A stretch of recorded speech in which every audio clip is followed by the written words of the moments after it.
Good afternoon, everyone. Welcome to our budget study session for May. What is the date? May the 8th, the glorious month of May. So I'm calling this meeting to order. May I please have a roll call, Deputy Clerk? Of course, Madam Chair.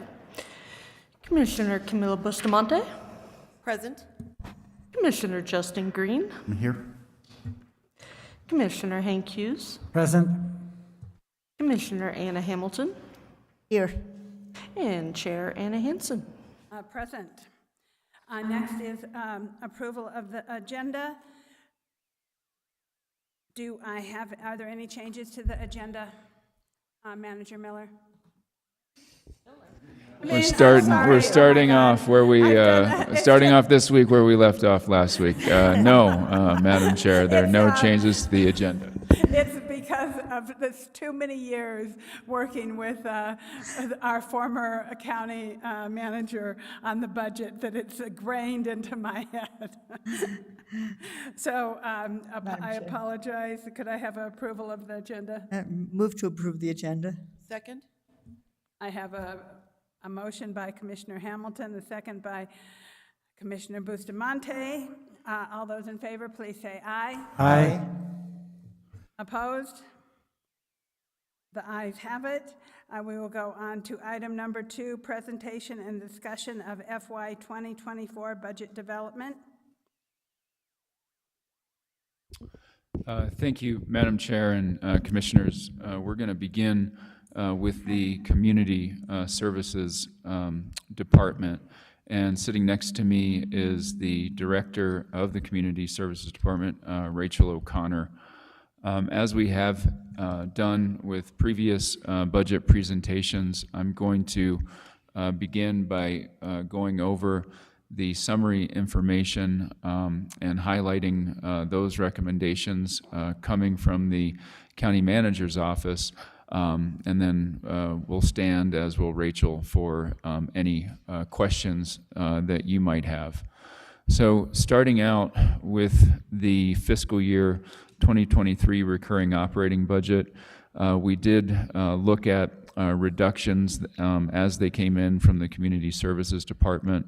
There was $100,000 that had been transferred to the fire department for several years as startup money, for lack of a better phrase, for the fire department's COOP program.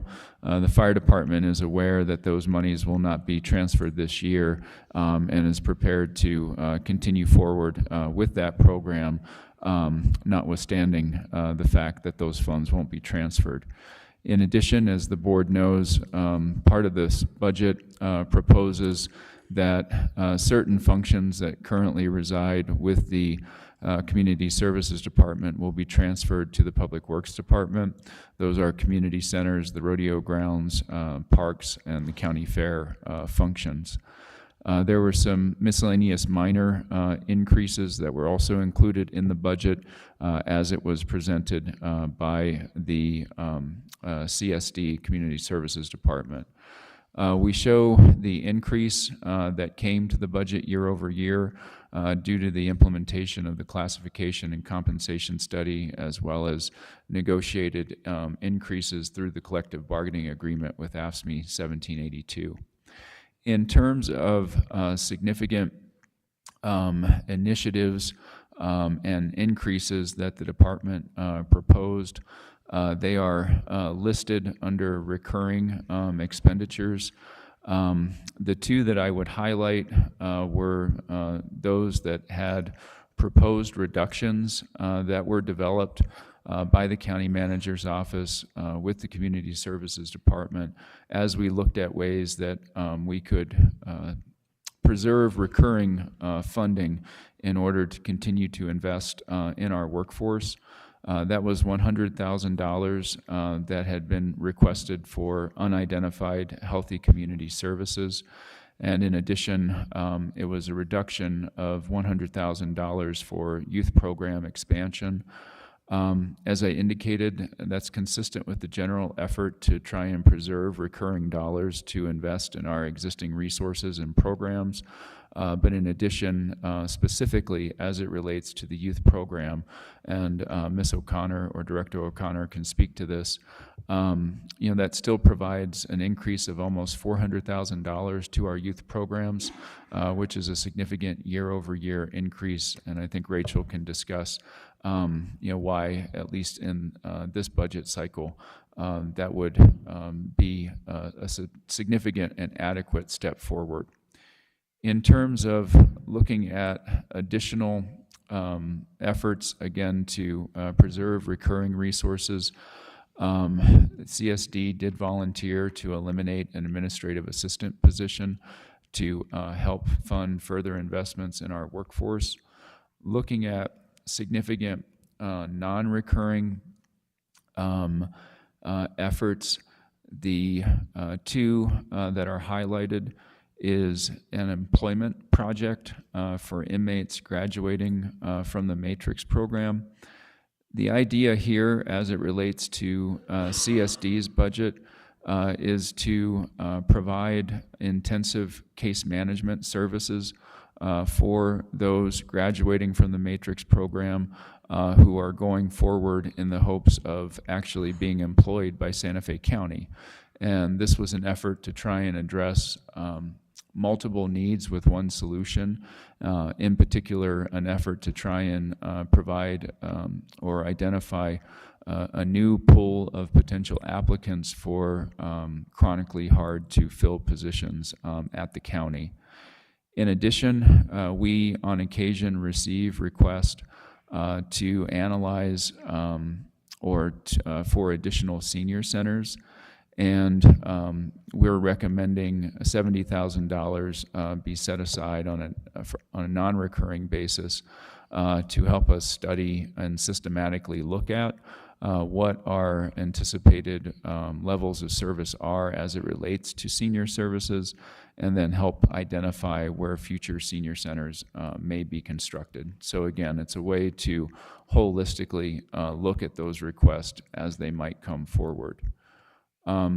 Looking at FTEs and reclassifications, there were two that are detailed in the FTE worksheet for CSD, specifically a reclassification of the Division Director for Health and Human Services to a Deputy Department Director position, and then in conjunction with that, the reclassification of a Program Manager into the Health and Human Services Division Director position. This is an effort to further our ability to succession plan by having an identified Deputy Director in the CSD department, and is generally done at not significant cost, since the first position that is being reclassified has for some time now largely functioned as a Deputy Director position, in addition to having responsibilities related to health and human services. With regard to the fixed asset request, they are detailed in your packet material as well. There are three, the largest number of which on a dollar value basis is a request to replace three existing vehicles, and those are three hotshot delivery trucks, each of which replacements were recommended by the Vehicle Utilization Review Board. Manager Schaefer, would you please make these items a little larger so we can see them when it comes to the 5-year capital plan, please? Yes.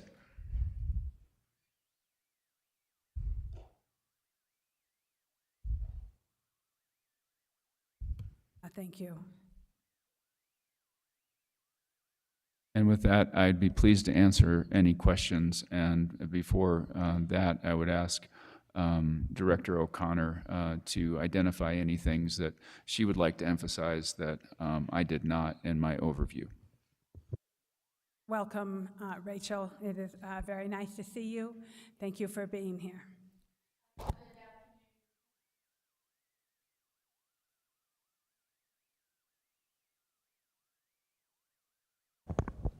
There you go, thank you.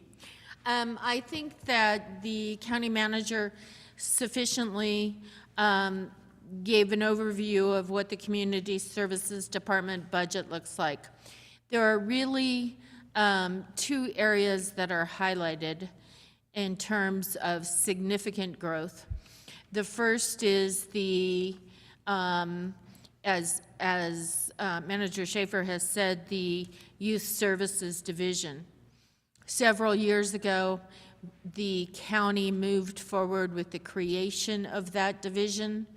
We have had significant concerns, as you might recall from the past meeting, about the state of youth in the area of mental and behavioral health.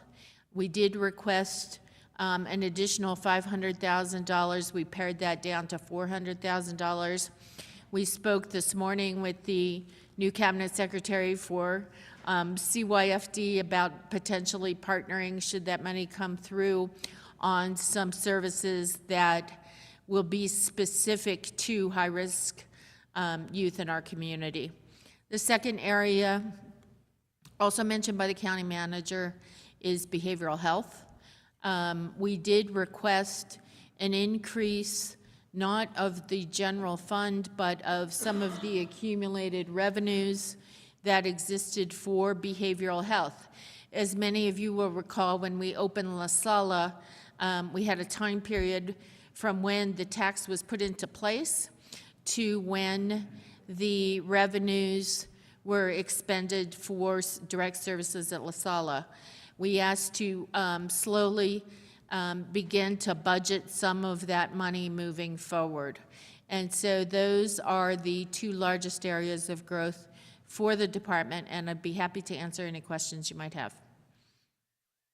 Thank you, Rachel. Questions? Commissioner Hughes? Thank you, Madam Chair, and Director O'Connor. Nice to see you, as always. And could you just tell us what some of the expansions are for those two areas, the youth and the behavioral health services? Certainly. Mr. Chairman, I think that we will likely release some of that funding for youth services on RFP, but it depends on what the state might be willing to offer us as a match. And so we would be looking specifically at behavioral health services, comprehensive wraparound services for youth that are at risk in our community. That probably will mean increased partnership with the Santa Fe Public Schools, who already is an existing partner with us in that effort, as well as partnerships with agencies such as Team Builders, Christos St. Vincent, and others. The other thing that I wanted to talk about is some of the projects that are coming forward in terms of behavioral health. The county manager has already referenced some of those. We are looking at funding an employment program for people that are leaving the Santa Fe County Detention Center and have set aside funds specifically for that. We have in this budget continuing funds for the RISE program, which is the program that has already been created and is operating now out of LifeLink that does intensive case management for people that are leaving a jail. We're also looking at one-year funding for what's called assertive community treatment. That's a very intensive case management, or very intensive program for adults with very severe behavioral health issues. You generally have to have been hospitalized or incarcerated as a result of your mental illness to even qualify for that service. We are going to fund the startup of a second, what we call an ACT team in Santa Fe County. Thank you. Yeah, I think assertive community treatment has been proven really valuable, especially in other places, so that's great. Yes. Are we still partnering with the city on funding for homeless services at Consuelo's Place? Is that? Mr. Chairman, Commissioner Hughes, we have set aside some money in the budget as well that is flexible to respond to what the city may identify as needs in behavioral health around homeless issues. And where is that in the line items? Or is it somewhere else? Mr. Chairman, Commissioner, it is within the behavioral health budget in the expansion item. Okay. Thank you, thank you. I'm sure we could spend even 3 or 4 times this amount of money and still not meet all the needs in our county, but thank you. That's all for me. Commissioner Hamilton?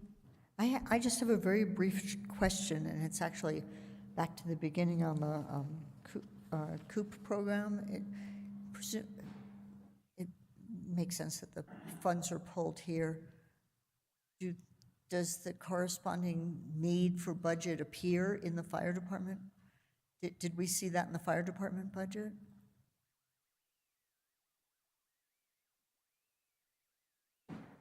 Madam Chair, Commissioner, I discussed that with Chief Black prior to submission of his budget, and he stated that, and the finance director is supporting the affirmation that it is in the budget.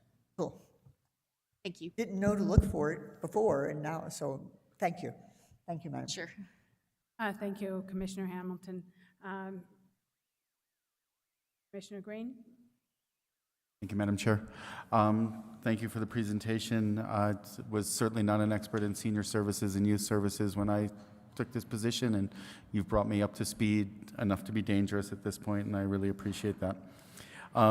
In my district, we've had an issue with hiring some chefs and keeping the El Rancho facility, and I'm wondering if that's a systemic problem, that you think that maybe we're paying the chefs below market.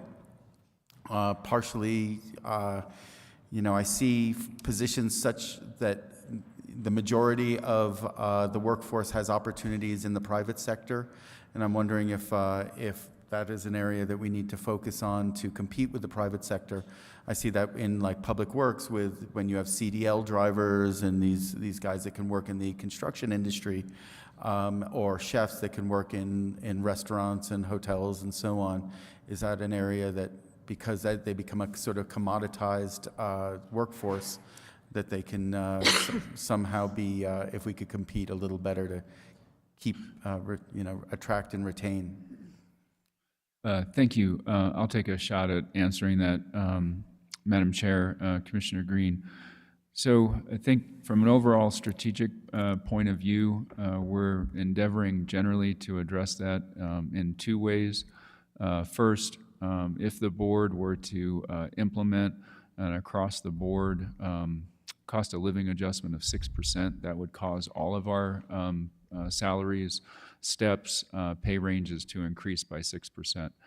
So we're optimistic that will assist in some of those harder to fill areas. Secondly, we're requesting that the board reserve a not insignificant amount of recurring revenue, as we will go back out to systematically look at the class and comp plan in the fall, in the September timeframe, so that we can address exactly where things are in the market at that point in time. The third thing that I would note, and I believe that this relates a bit to the cook positions in particular that you identified, we are working with the Human Resources Division and affected agencies that have those hard-to-fill positions to look at whether or not we might not be handicapping ourselves by requiring minimum qualifications that might not be appropriate for what are truly entry-level positions. So, in other words, I believe with the cook's position, for example, Rachel can help me, we're asking that folks come to us with a year or 2 of experience.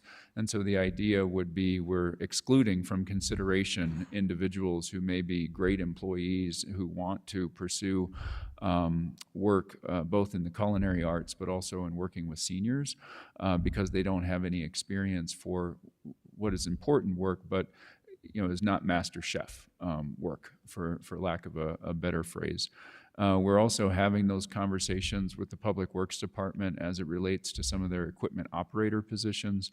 Again, right now, we're requiring 3 years of experience for what is an entry-level position, and so we will be looking and working with our departments in the short term to see whether or not we shouldn't be looking at what our minimum qualifications are, so that, again, truly entry-level positions, we're marketing them as such, and we're not excluding from consideration individuals who might be good candidates because we're setting the bar too high for them to even get in the door. So I hope that answers your question across the board.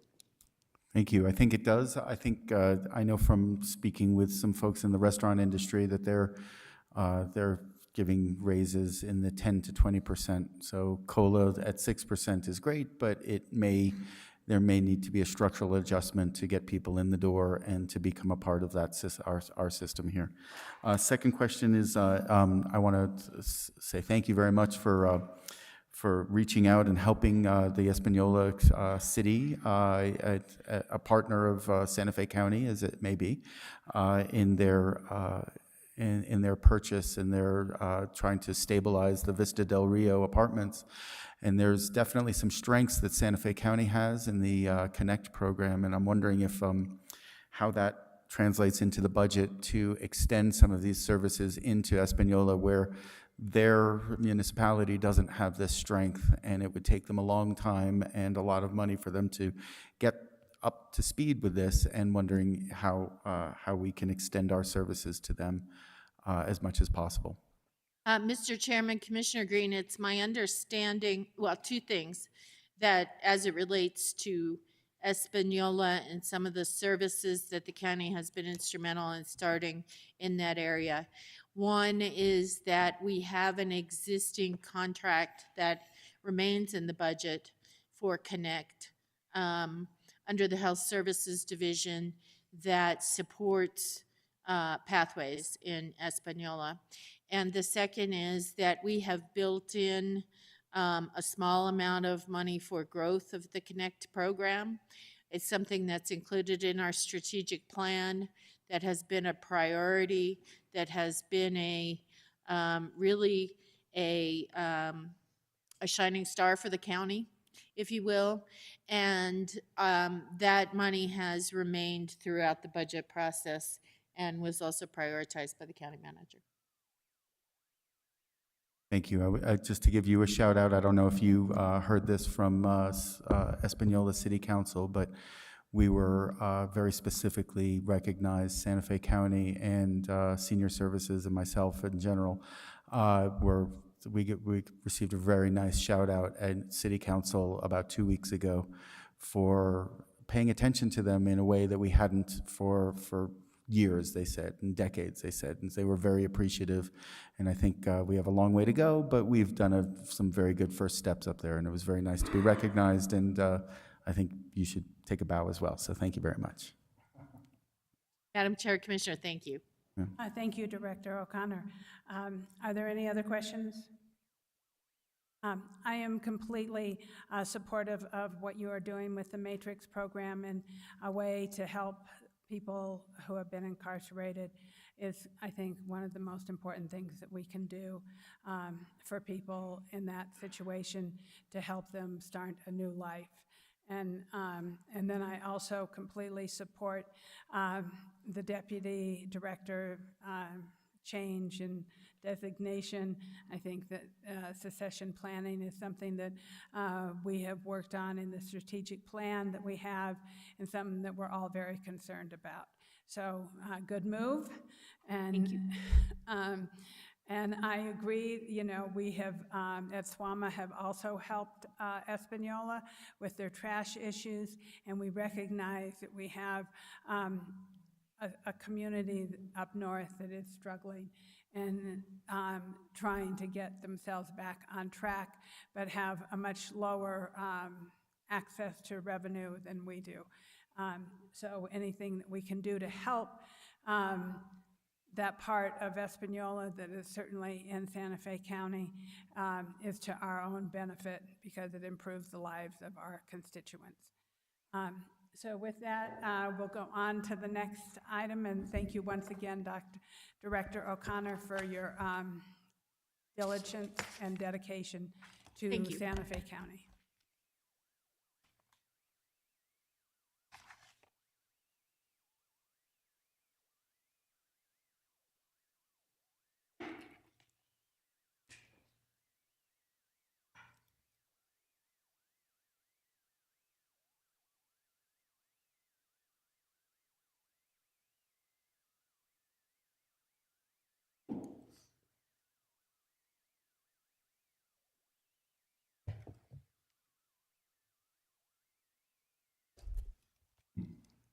Welcome Assessor Romero and staff. I did see Jennifer Romero here, and please introduce who's with you. Deputy Ivan Berry. Myself. Welcome.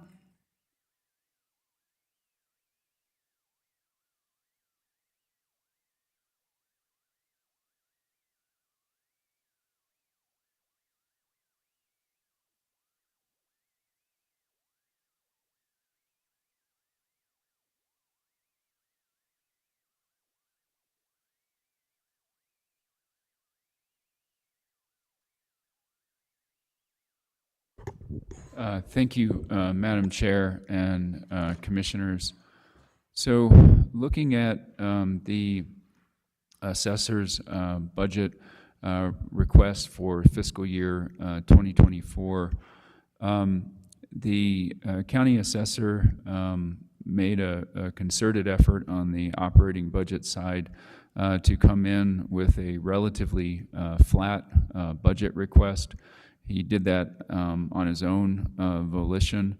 After the initial budget request was submitted, we did have the passage into law of Senate Bill 324, which does authorize additional incentive pay for county assessor staff who achieve different levels of certification, namely appraiser 1, 2, 3, and 4 designations.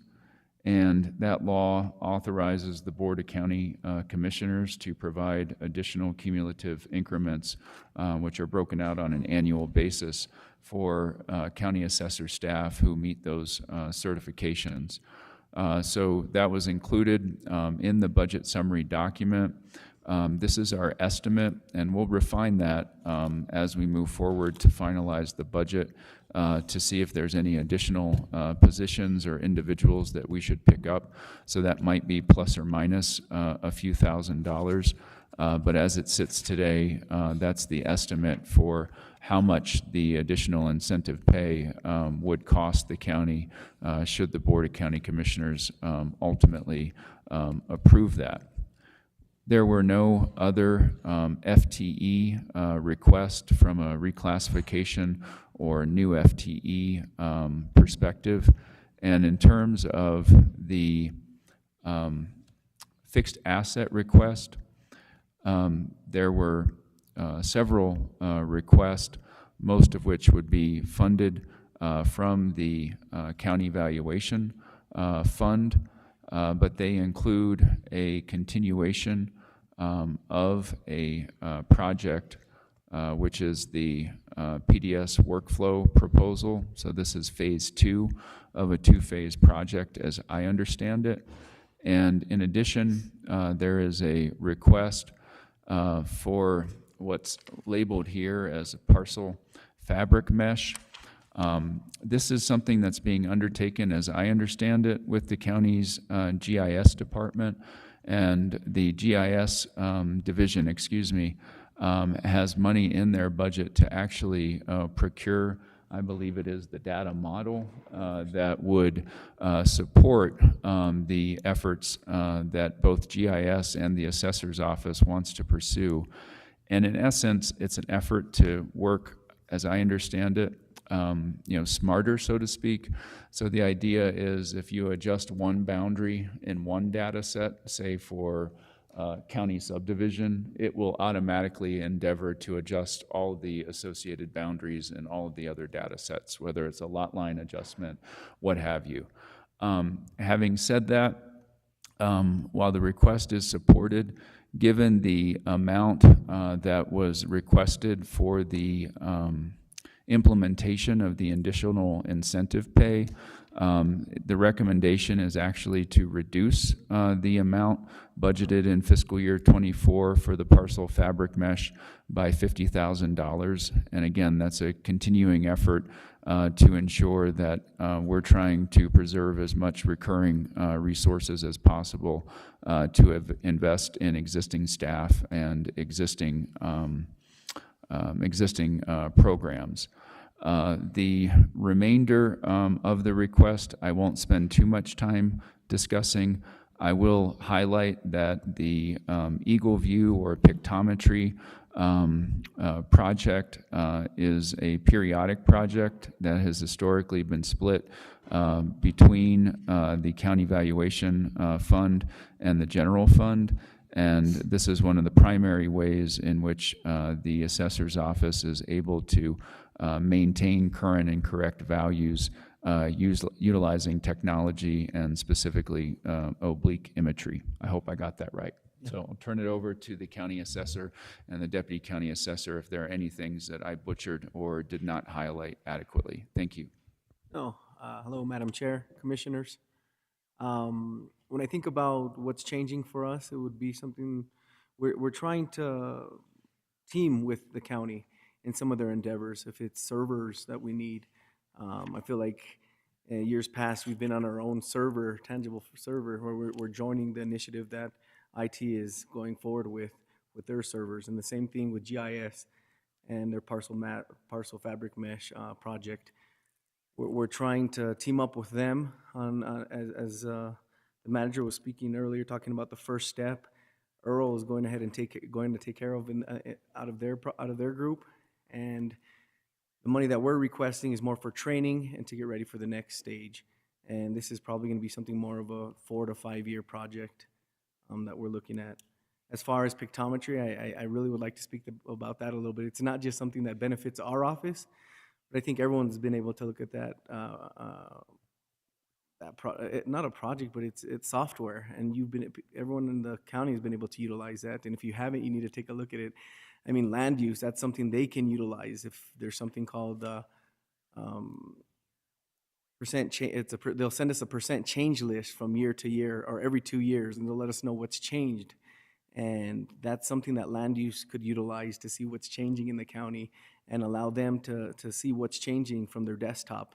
And that's something we've had the benefit of doing out in our office. So other than that, I stand for any of the questions that you guys may have. Thank you, Assessor Romero. Are there any questions? Commissioner Green? Thank you, Madam Chair. Hello, Assessor. Nice to see you. I'm going to ask everybody that asked for a vehicle that I think could be supplemented or replaced by an electric vehicle. An Escape Hybrid can easily be replaced with a full-on electric vehicle. Have you looked at those? Is there any reason you choose not to do that?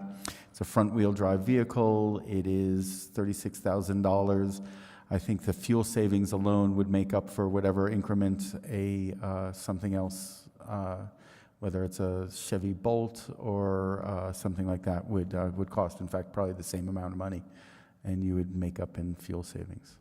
Madam Chair, Commissioner Green, we did request a full electric vehicle, however, it was not available, so the next available option was a hybrid. Unavailable just because you couldn't get one from a dealership, or? They're not available from the dealership is what we were told. There are discounts on them right now, so yeah. So this would then be a question for finance and for folks here. Is this very specifically, is this money that could then be substituted in this budget year if you could procure one? Like you have a budget of $36,000 and an electric vehicle becomes available, you could swap apples for apples? I'm not exactly sure. What we can do is look, try to get 100% electrical vehicle next year. I know we've salvaged 3 vehicles that were gas vehicles for this hybrid at this point. Madam Chair, Commissioner Green, we can certainly build the final budget in such a way that that's clear, that that was authorized by the board. So if an electrical vehicle is available, and again, what I'm hearing from the county assessor is that it would meet their needs, then we'll go forward with that. And if not, we would pursue the hybrid if it's available and report back to the board either way. Great. Well, thank you very much. I appreciate that if that's possible. Thanks. And you will too. You'll love it. And I also support that. And it's nice to have somebody else on the commission to express those concerns about electric vehicles. And I know we need charging infrastructure, but I think that with our own fleet, we can certainly do something like that. And I think we need to add in the charging station when we consider the price of the vehicle. Like, that needs to be part of the price. Honestly, so if I may, Madam Chair, you don't work overnight. So, I mean, if you charge overnight, you probably could get 300 miles of range in a day. And if you started to look at the way you're using your existing vehicles right now, you'd probably see that you have enough range to manage it just with the existing infrastructure that we have. So that what might need to happen is we might need to look at the fleet policy and make sure that the fleet policy is actually working on making sure that we can get electric vehicles, because what we're hearing when we bring this up is that the fleet policy and the verb are telling us that you can't do it. So there might need to be some changes made to the fleet policy in order for us to make sure that we are purchasing, electric vehicles. Thank you. I will now go.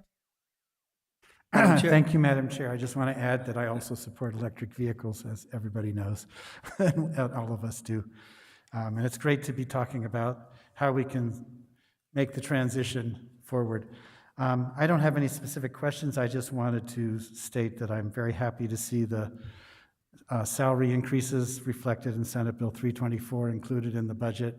I think that's very important, and I know that Commissioner Bustamante and I will probably bring forward a resolution honoring that decision, but the most important is that it's in the budget, so thank you.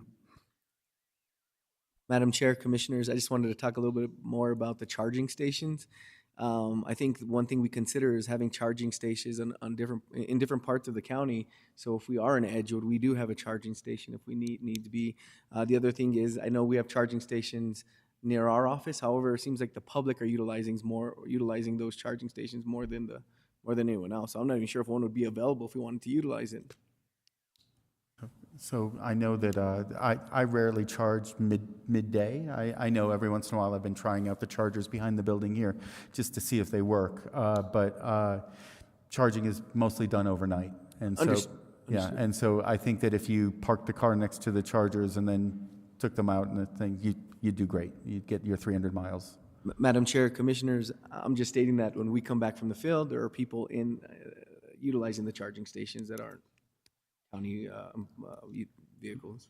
Maybe we can get you a dedicated one for fleet vehicles. That'd be great.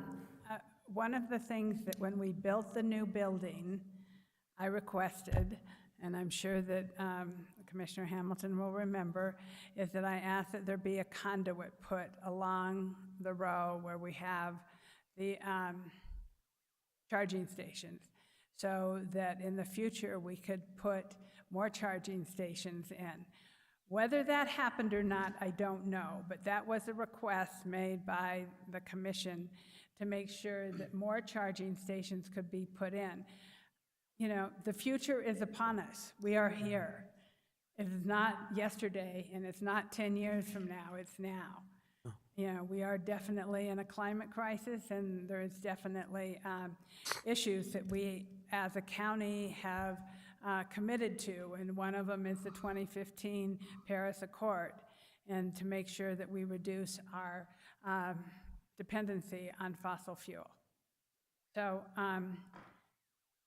we will work with you in every way we can, but we want to meet our goals of the 2015 Paris Accord. I can't do anything about the state or the federal government, but we can do something about Santa Fe County. So, any other questions? All right. Thank you, Deputy Director Barry. Thank you, Assessor Romero. It is good to see both of you here, and thank you for coming. And we look forward to seeing you soon. I think, aren't you giving us a presentation tomorrow? Yes. Yeah. Yes. So we're 2 days in a row. We look forward to seeing you. Thank you. Thank you, Madam Chair. Thank you, Commissioners. Have a great day. You too. Thank you. Madam Chair, if I may commend your efforts, and thank you, Commissioner Green. I think it's critical, and I'm glad that you said what you just said with regard to upholding our commitment to those accords. I think it's easy enough for things to keep moving by, so thank you for that. Thank you. Okay, let's go on to the county clerk is next.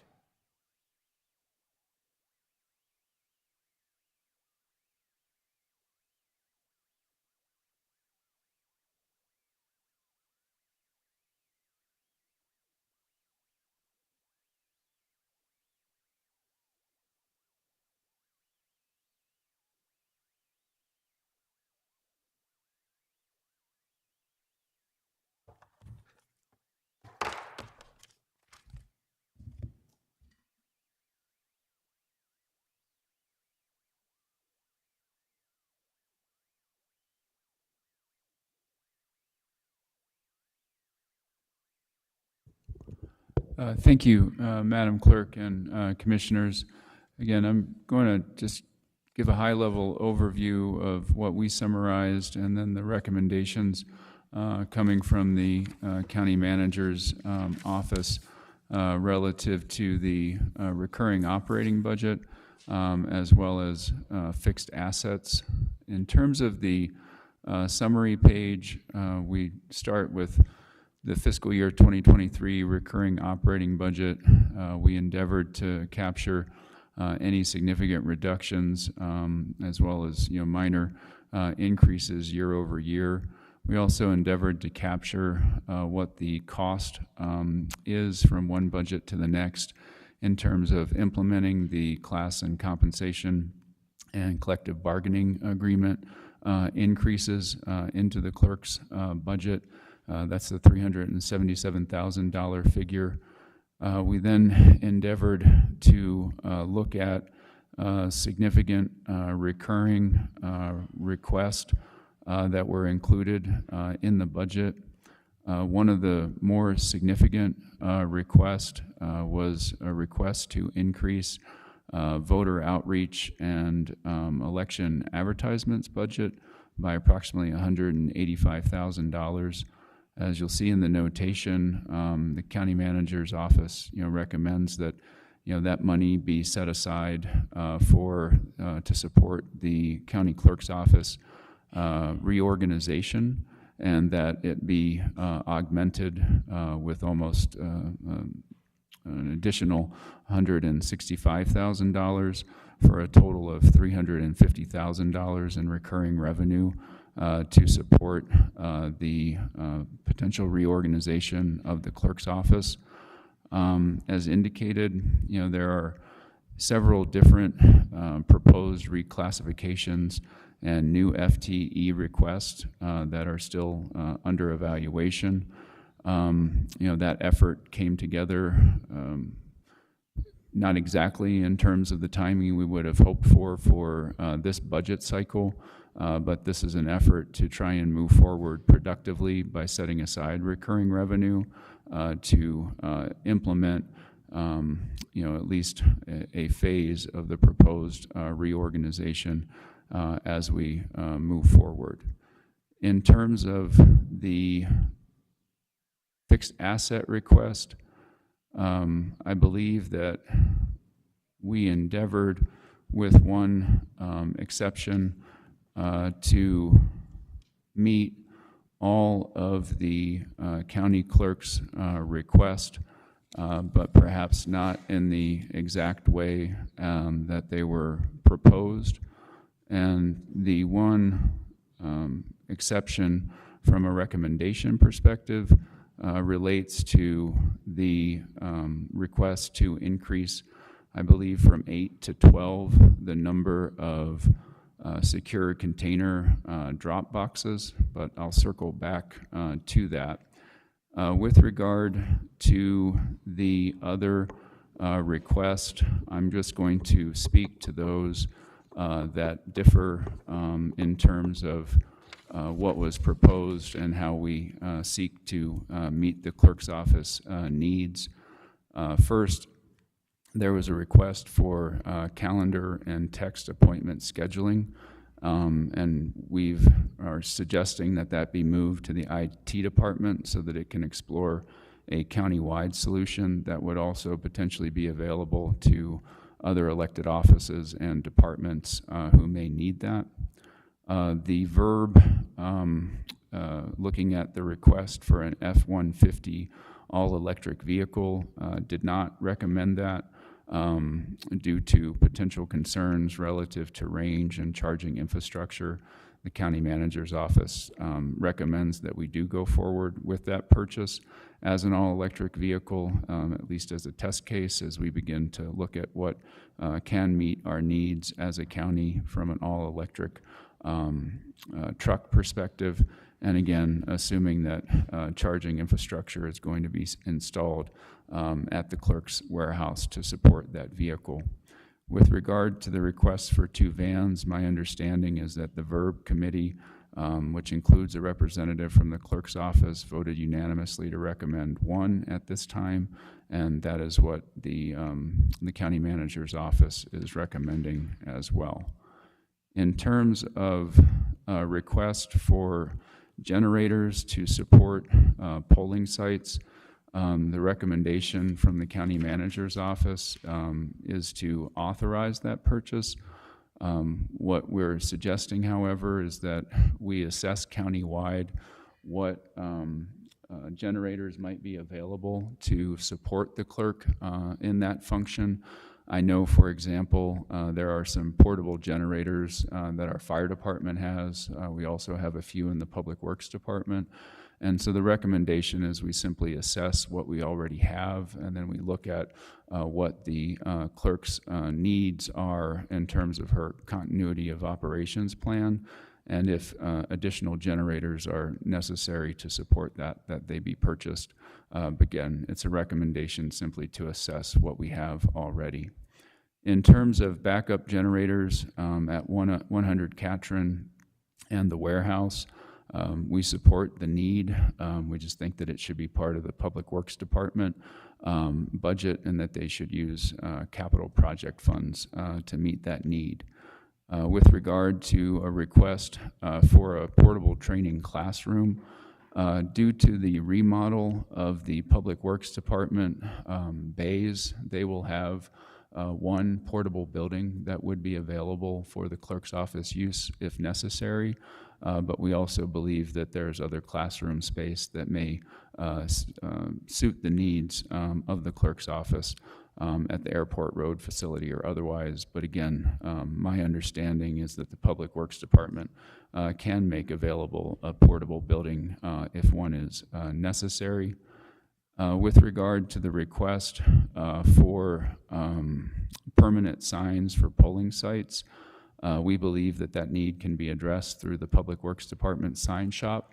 They already construct or fabricate, a better choice of words, large DOT-type signs like the ones you see for the Northeast-Southeast connector. I believe those are all done in-house. So again, we believe that we'll be able to meet the needs of the clerk's office using existing resources. And with regard to bulletproof or resistant glass and panic buttons, again, we think that this is an initiative or a need that transcends the clerk's office and would be necessary for the entire administrative complex. And so I've asked the Public Works Department to use, to take that on as a comprehensive initiative for the administrative complex using capital project funds. So the one area in terms of a recommendation from the county manager's office, and obviously it's just that, it was related to what I understood to be additional secure containers or drop boxes for elections.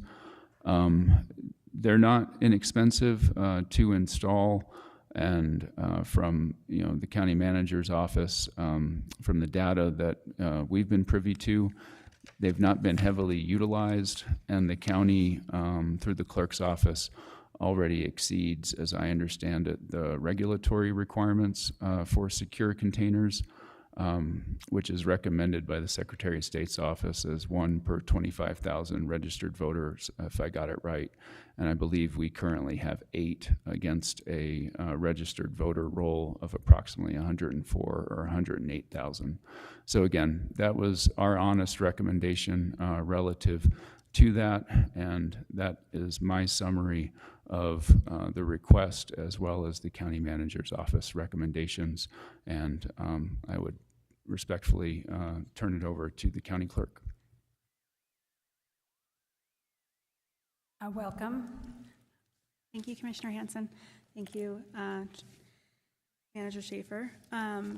So you may know that my big ask this year has been to reorganize our office. We have a very bottom-heavy clerk's office with a lot of entry-level or heavily compacted positions at the bottom of the clerk's office. And we would like to reorganize so that there is a career ladder and that we can retain institutional knowledge. What we're seeing is that on average, people are staying about a year and a half in the clerk's office and then moving to another position in the county because they can make $10 more.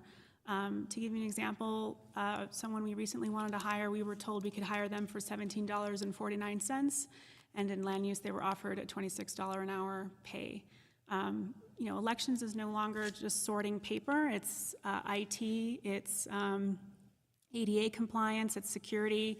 There's a lot of competencies that are required to be an election official, and we need to create a career ladder so that when we train people to do elections, which is a very stressful job, they will stay in the clerk's office and grow into positions well above the bottom level positions. Right now, the way that HR is working, we've seen people who've applied to other positions and said, well, I've done all these things in the clerk's office, but because it wasn't specifically mentioned in their job description, they were not allowed to use it as part of their job experience. So there's really no incentive for my staff to do any work beyond the very narrow scope of their positions, which is very data entry-level positions, and grow unless there's an actual position for them to grow into in the clerk's office. That's the coordinator positions, the lead positions, project management, IT, sort of liaison, working on the voting systems, working on being a polling site coordinator. There's all of these positions and jobs that are required in the clerk's office that essentially should not be just left to the chief deputy and the clerk to do themselves, because if something happens to those people, then no one will know how to run an election. And that's what we've seen in the clerk's office, is that all the institutional knowledge is leaving for better pay, and we're not creating a career ladder for people to move up into. So it's unfortunate that the county manager's recommendation, I do understand that every dollar, there's many demands on it, but it is unfortunate that in a county like Bernalillo or Sandoval or Doña Ana, there is a $250,000 outreach budget to try to reach those voters who don't turn out, right? That we would like to have an equivalent budget, but instead now we have to set, getting voters to turn out versus trying to get my staff higher pay and also create those mid-level positions. I understand that, again, we are asking a lot for sort of permanent dollars to reorganize the office, but the reality is I feel that the clerk's office, when we've looked at these positions, when we were sending them out to comp and class again, some of those job descriptions were over 15 years old, meaning that the clerk's office has not reclassified and reorganized in the same way that the assessor's office did. You'll see from our proposed structure, we want to do something very similar to the assessor's current structure, which is that different job operational functions in the office have a lead or a coordinator, and then there's positions underneath so that people can grow up through a ladder. And I feel that because, the clerk's office may have been behind on some of those things, we're just trying to catch up.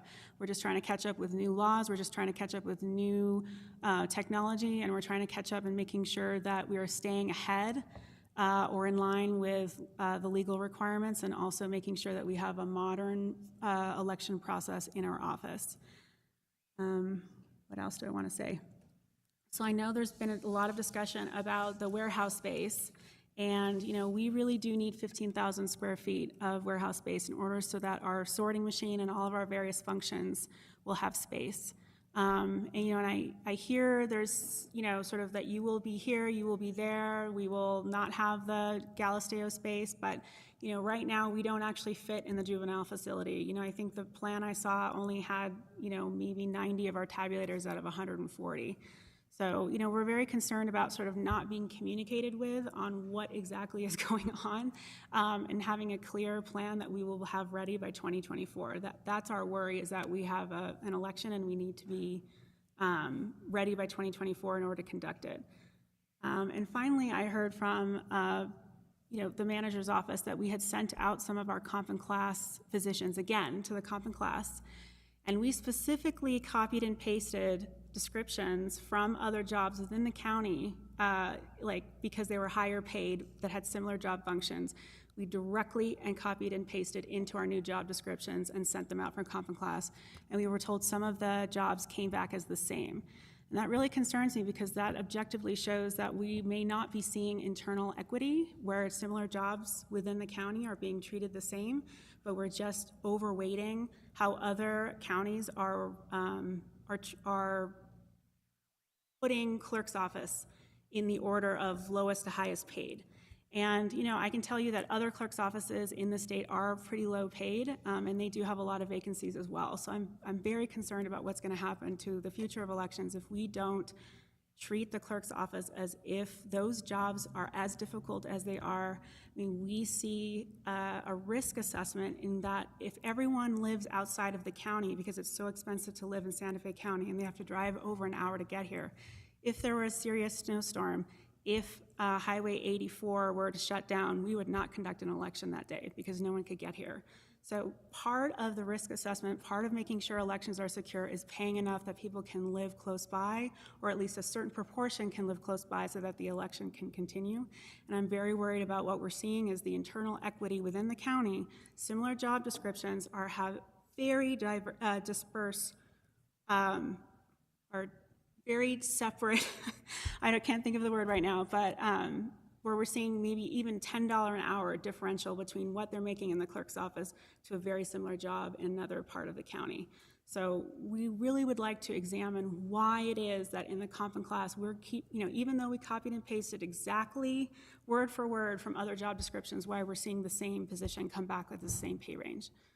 So I hope you will consider our request to reorganize and reclassify some of the positions in our office, because we cannot hire right now and we cannot conduct an election. I have 2 positions out of 10 that are filled, and we're having difficulty hiring at such a low pay rate in the county clerk's office. Thank you. Thank you. Any questions from the board? Commissioner Hughes? Thank you, Madam Chair, and thank you, Madam Clerk, for coming forward and standing up for your staff and all those good things.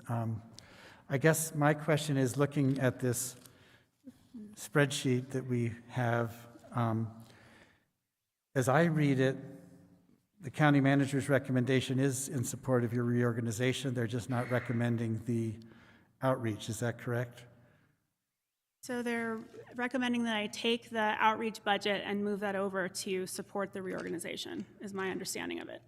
Okay, but the reorganization budget that's recommended, that is what you need for the reorganization. And you would like us to add more for the outreach, I understand that. But I just want to make sure you have enough for the reorganization in what's recommended here.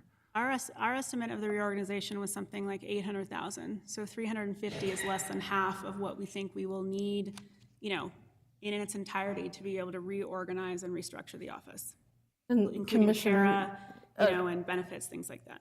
Madam Clerk and Commissioner Hughes, if I may add, the budget for our reorg with the reclassifications, with the pay raises to keep staff and keep that institutional knowledge would be closer to 800 or even $1 million. And this would only give us 350,000 in order to accomplish that. So we would be in the position of determining, do we allocate raises to current staff and maintain a 60% vacancy rate in order to be able to reclassify and hire later? Or do we keep our current staff being low paid at $16 an hour and bring in new people for the reclassified jobs, and then severely frustrate the current staff because they were not included in pay raises? How do we decide? So in looking at this page again, there's 377,000 for class and comp. When added to the 350,000, that's about 725,000. But the class and comp is not counting towards your reorganization calculation. Is that right?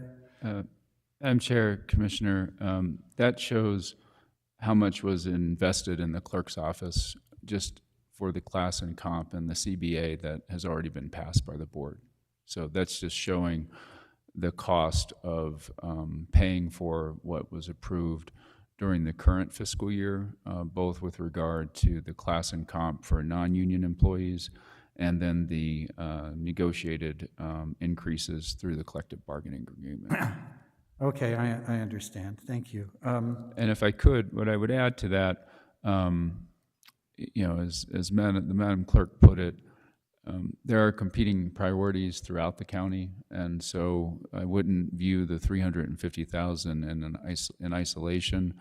You would add to that, the 6% that is being recommended, which would also increase by another 6% the amount that is included in the county clerk's office's budget, and then, as indicated, we are recommending that the board reserve some additional funds as we go back out on a systematic basis to look at where we stand in the fall. So again, I think we're trying to balance a lot of competing needs across the county, and I just put that in perspective for what it's worth.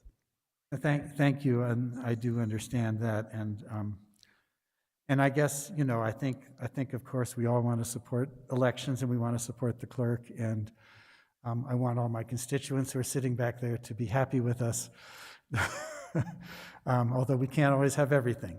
But I guess the only thing I'm confused about, and I really am just a little confused, is if the clerk's ask is for 800,000, that doesn't show up anywhere on here as like she asked for 800,000 and the county manager recommended only 350. So I don't know how we would, even if we wanted to add more to that without knowing what is the more that was asked for originally or is being asked for now. I think if we could, Madam Chair and Commissioners, I think we're working in good faith with the clerk's office to evaluate that. Elias, our deputy county manager, and the human resources director worked with the clerk's office to revise the job descriptions. So the reason we didn't bring that forward now is we're still in that process. And so to talk about what the ranges should be or shouldn't be, I don't think we're at a state of development where we can have a productive conversation along those lines. And we're working in good faith again with the clerk's office to evaluate that, recognizing that there are competing demands, and we may have to do things in a phased approach. The county assessor's office didn't get to where they are now overnight. My understanding is that happened over a period of years, and so that's what we're working with, again, at this point in time with the clerk's office in good faith. But I don't think we're at a point where that conversation would be particularly Okay, productive. Thank you for that explanation. That's actually really very helpful. So as I understand it, the 350,000, we could think of that as a down payment. And then, of course, you're encouraging us, Manager Schaefer, to save money for September to add in when we may have requests from the clerk's office, but other offices that may need assistance. So thank you. That's it for me, Madam Chair. Thank you, Commissioner Hughes. Commissioner Hamilton? Yeah, it's somewhat in line with what Commissioner Hughes was asking, and a little bit of follow-up from some of the answers that were given. I was going to ask about the realistic time frame of implementation. Like, it's going to take a certain amount of time, and maybe that's part of the question, to fill positions, right? And so the idea of doing this in a phased approach, from a practical point of view, getting all the money now probably couldn't be spent. You would still have all of that left in savings because it might take a year and into next fiscal year to be fully staffed, and by then we'd have information on the revised comp and class and the job descriptions and whatnot that is being evaluated. Does that make sense, or have I missed something? Madam Chair, Madam Commissioner, yes, I do agree with that. My fear always is that if we don't make a plan for that to have a second phase, then there won't be a second phase. That's always my worry, you know, so. It's never been the case in this county, not when it's been committed to. Okay, well, so I would have to agree with that. The 6.5 years that I've sat up here, we constantly, when Gus was working on a reorganization plan, we worked with him. He didn't get all his money up front. He didn't get anything near what he wanted most of the time. But we did work with him to make sure that he was taken care of and had what he could use in that year, and that we would always recognize that there is more that needs to be done, because there's always going to be more that needs to be done with the assessor, with the elections, with the treasurer, with public works, with fire, public safety, etc. So, excuse me, I'm sorry. Oh, no, I appreciate that. I mean, we've done that with projects as well, and so it's a practical planning, and I just wanted that from my question was specifically having to do with how much we could fill out this year compared to what would be filled out next year, because then it's an appropriate and realistic. Right. This is what we could use this year, knowing that we're going to continue with the reorganization. And we have always stood up with that on projects that were, like, we know we're only going to get to this piece of it this year. We're not going to start something you can't finish, right? You've got to, but we need them to be able to use the money this year, across these needs, blah, blah, blah. So Madam Chair, Madam Commissioner, I do appreciate that. I know it's very difficult to do everything at once. And I think we did with Elias sort of discuss which positions were sort of the critical positions. I think for us, as we're seeing that tension between trying to retain staff so that we can retain the positions we have, and then also add positions where the staff that have really kind of outgrown or shown a need to have a career ladder, that we could make those positions. And, obviously we can't promise anyone a job, but there's a place for the institutional knowledge to potentially go. Absolutely. And so, the comments on looking at reorganization, reevaluating that, we've been encouraging that every place where we see a need, where there's been understaffing. So evaluating that in the reorganization is a great idea. I do have one other practical question. Can someone remind me, what's the total square footage of the youth detention facility, the old facility? Oh, PJ, I Madam love Madam when Chair, I you- was told this morning it was 55,000 square feet. Oh, sorry, Oh, he PJ. must have gotten it right, PJ, is that right? Okay, thank you.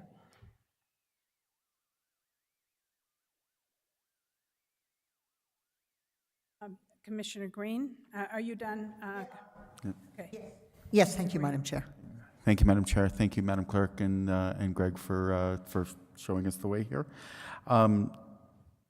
I appreciate the fact that you've taken it on yourself to do the sort of self-assessment.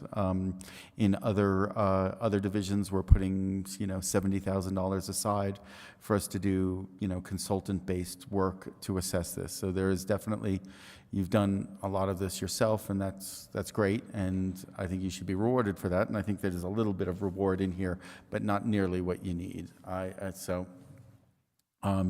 But to the other commissioners, things like let's work on a 2-year plan, right? It's like some of this can be taken up through savings with vacancy savings, right? And so we should say, okay, look, if we're going to go from 8 vacancies to 6 this year, there's still 4 vacancies there. How that can be used now, and then maybe in the next year you're able to, or in a mid-year sort of assessment. Do that. I think we also sort of, you've got a little bit of a disadvantage when we are poaching from you, right? It's not that you're losing people to other jobs in other places outside of our organization, but you're the entry level, and that we are, we've got good positions over in land use, which has also suffered from some vacancies as well. But that we're poaching from you, and so we definitely need to make sure that people that want to stay, right? That they feel that they're being rewarded there. So happy to work with you on this. This is going to take time. You're kind of halfway there in this budget, so maybe there's halfway, and then the vacancy savings can get you a little bit further there, and that if we look at a timeline to do that, that we can work with our other commissioners here. And I do want to acknowledge that, thank you for trying to get an electric vehicle as one of your vehicles, so that's... Really, really trying. Yes, no, I appreciate that, and so you're going to lead the way, and I'm sure that every other division at the county is going to look, jealously at your Lightning and wish that they had one, but maybe we'll get them to do that as well. So, yes, please.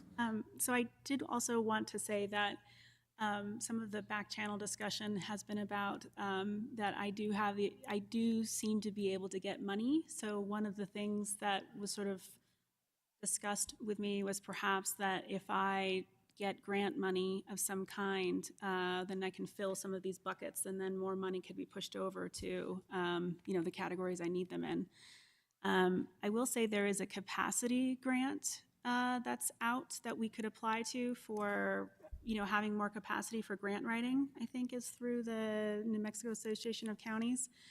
And I would be very interested in applying to that because there is grant money out there. It's just I don't have the capacity, being understaffed, to write those grants and make sure all those boxes are checked.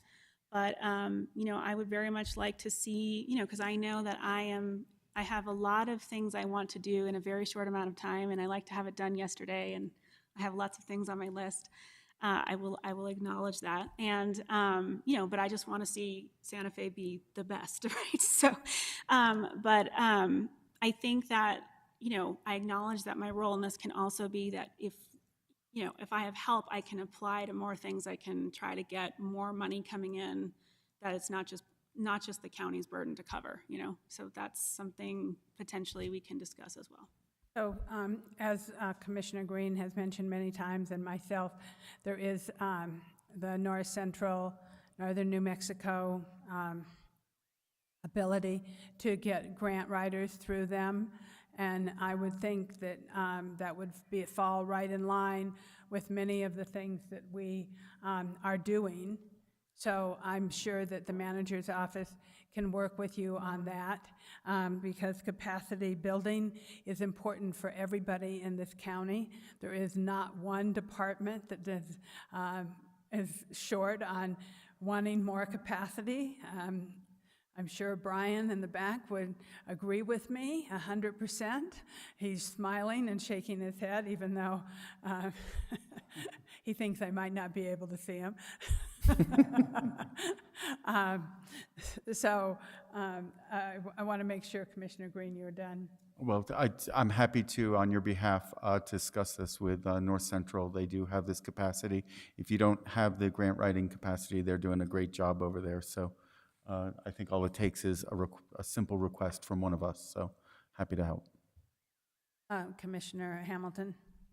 I actually just had a question about the New Mexico County's grant for building capacity. Is that getting money from them to like hire an internal grant writer? Is that what building their grants are looking to do? I think that, Madam Chair, Madam Commissioner, yes, I believe that that is what the grant's for. Interesting. I think they're hearing from all sorts of counties that, you know, they need a body to help them get more money, so they need money to get more money, kind of thing, so. Yeah, well, and the converse is that is, I wonder if they've thought about the fact that anybody who needs to write a grant to get money to get a grant writer because they can't write any grants because they have nobody to do it ever occurred to them. Commissioner Green? So we Madam are Chair and blessed. Commissioner, we will follow up on that. If it's the grant that I'm aware of, I seem to recall when we looked at it, it was very much geared to smaller communities, but we'll make sure that Yeah. we're aware of the same thing that Madam Clerk is, so that, again, we're exploring all potential opportunities. And as Madam Chair and Manager Schaefer and Madam Clerk, the North Central already has that capacity, and I think that they're following on at the Association of Counties to do this for all of the counties. So if you identify whether it's federal grants or other grant opportunities, we don't have to wait for the Association of Counties. Please help identify. And even if you don't identify them, they will go out there and help you identify them. But it's always better if you do a little bit of the homework yourself and say, can you help me with this grant? And I'd be happy to write that letter on your behalf. Thanks. Thank you. Are you staying for the next round of the probate, Judge? Oh, you do? Okay, I'm sorry. Yes, Madam Chair, thank you. County Clerk Catherine, County Clerk Catherine Clark. Hard to say, yes. Clerk Clark.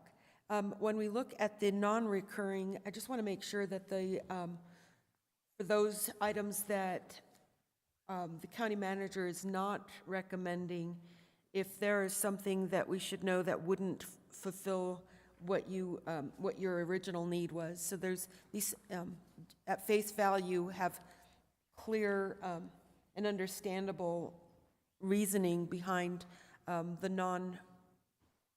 non-recommendation, and I'm wondering if there is anything that you wanted to clarify, or if that is also solves your question. Madam Chair, Madam Commissioner, so the election drop boxes are actually much cheaper than I thought they were. So we found a vendor at about $3,200, and I did have some capital money for this year. So we're going to try to buy all the replacement drop boxes this year in this fiscal budget. And what we're doing is the aluminum drop boxes, when they wave in the wind, when the wind kind of makes them flex, all the screws fall out of them. And then The screws fall. and then screws fall out of them, and so they're no longer secure. And also, people have the tendency to back up into them, and the car versus the aluminum box suffers. So I'm buying these sort of on stilts ballot drop boxes, where if it was car versus drop box, the car would lose. And so they're much, much sturdier. But I can buy those this year with some of our leftover, I'm trying to spend down our budget from this year. And so anything that I can spend this year on things I've requested for next year, that's what we're trying to do, so that we don't have as much, our asks are not as large for next year. Thank you. Okay, thank you, Commissioner Bustamante. Then next, we are going on to the probate judge.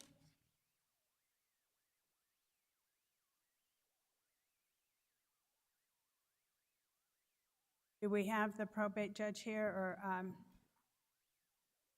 Are you representing her? She typically doesn't come in on Monday, so I'm happy to, to be probate substitution. Well, she is in your office, so. I mean, Madam Clerk, the probate judge's budget is pretty straightforward. There were only very minor potential increases. I did want to directly respond to the potential that due to staffing or other needs that the clerk's office, may throughout the course of the year be unable to support the probate judge in terms of probate filings.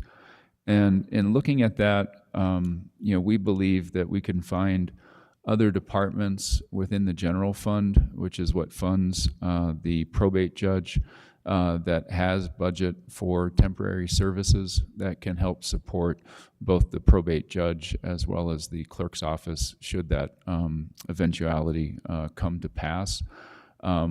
We're suggesting we start there now because it may not justify even a part-time FTE, but again, we wanted to be cognizant of that potential need down the road, and I wanted to explain how we would intend to address that, again, using other general fund departments, such as the finance division, that specifically budgeted for temporary employees. Manager Schaefer, I completely appreciate that. I received a letter from the probate judge, quite concerned about staffing and her ability to have somebody to help her when she needs it with probate. And so I think that this is a good situation, that we can get her some temporary services, because you are probably right. It may not even rise to a part-time position to have somebody do the work that she might require. And if it does, we'll find out, because we'll have temporary staff that we can keep track of and find out exactly what she does need and if we're meeting her needs, because we don't want people having to wait for probate. It's hard enough on individuals who are dealing with that. Is there any other comments or questions from the board?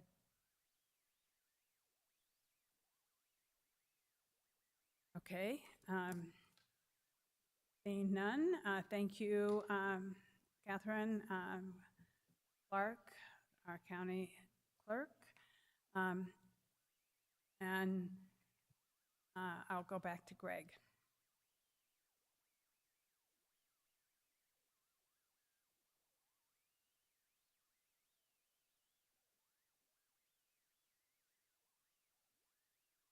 We have the treasurer. She's online. Okay. Thank you, Madam Chair and Commissioners. So the county treasurer's budget is generally, flat. We did identify a few inflation and other minor increases. We also scored the amount necessary to implement class and comp and negotiated salary increases year over year. In terms of significant recurring expenditures, the county treasurer, non-recurring that is, did request $30,000 for the new bank contract, which I understand, again, to be non-recurring and primarily related to supplies. The significant increases or request from a fixed asset perspective, and I should underscore, we support the treasurer's office, we support the clerk's office and the assessor's office and all of our departments in trying to leverage technology to be as efficient as possible.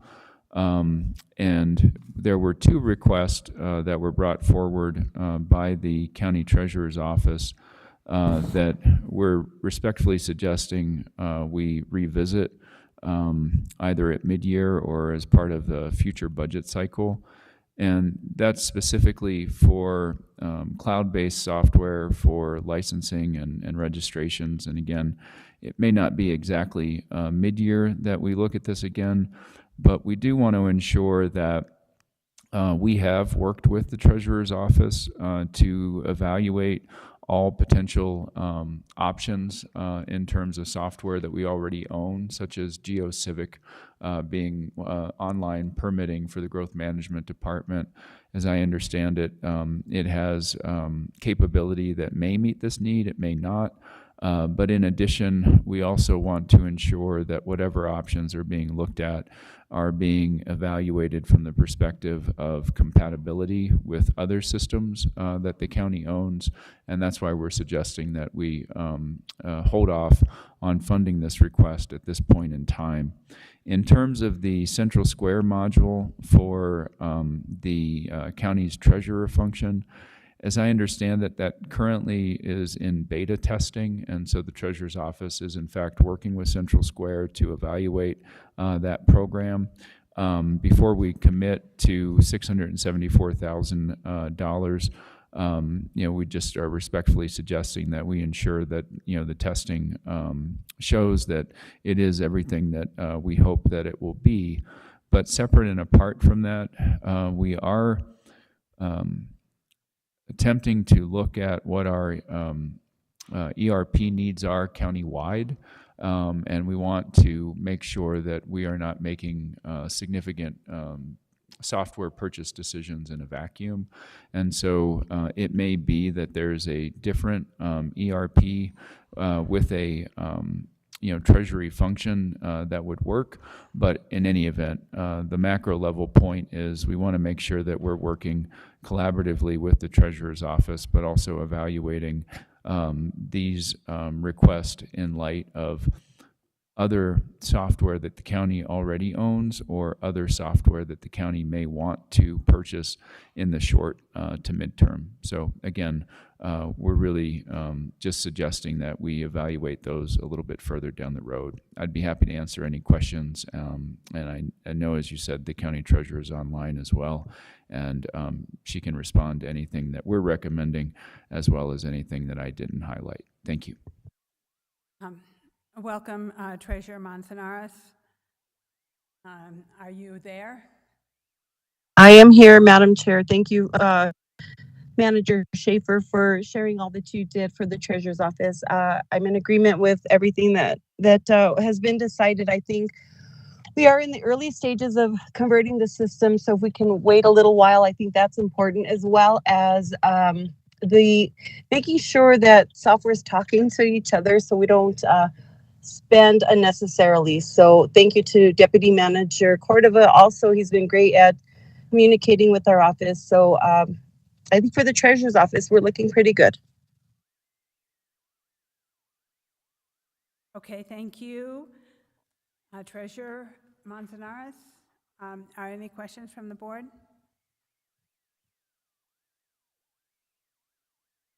Okay, hearing none. Thank you for being here with us. I will go back to Manager Schaefer. Madam Chair, Commissioners, thank you. Thank you, Madam Chair and Commissioners. So that concludes our budget study sessions. We do have two special meetings that are scheduled, one next Monday and then one the following week for the board to start taking action to actually adopt an interim budget.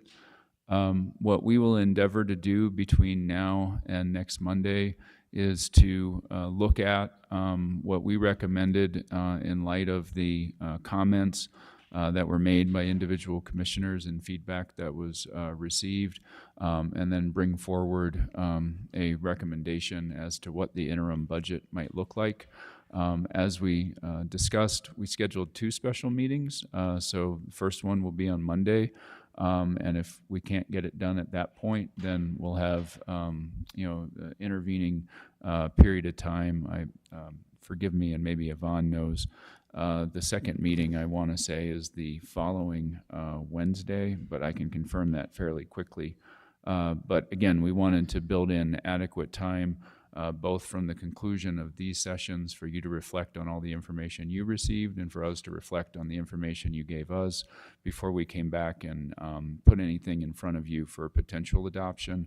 And then we did build in that additional buffer of time so that if there were further things that we needed to address before we adopted the interim budget, we could do so. And Yvonne's just confirmed that the second action meeting, if you will, if necessary, is on May 24th. So I'd be happy to answer any questions, but that's the path forward from here. So just to repeat, Monday, May 15th at 3 p.m. and Wednesday, May 24th at 3 p.m. That is correct. Okay, I'm just repeating it. I think we all have that already on our schedule. Then, is there any other concluding business? Seeing none, may I please have a motion to adjourn? Move to adjourn. Second? I have a motion by Commissioner Hamilton, a second by Commissioner Green. All those in favor say aye. Aye. Aye. Opposed? Ayes have it. Have a wonderful evening, everybody. See you tomorrow.